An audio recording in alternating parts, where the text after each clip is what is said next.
how to convert JPG to and from other formats in Pixillion. Add your files to Pixillion, then select the images you want to convert. Choose JPG from Convert to File and click Convert. Continue watching this tutorial for additional details on how to convert to and from JPG in Pixillion. Start by adding your files to Pixillion. You can drag and drop images into the program window, or click Add Files to browse and select them manually.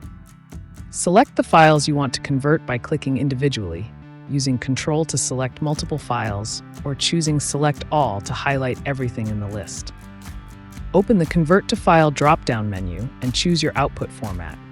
Select JPG to convert images into JPG format, or add JPG files and choose a different format from the same menu to convert JPGs into other file types. Click Set Output Folder to choose where the converted files will be saved. Adjust compression settings to control image quality and file size. Choose higher quality for better detail or lower quality for smaller file sizes. When ready, click Convert to begin the batch conversion process.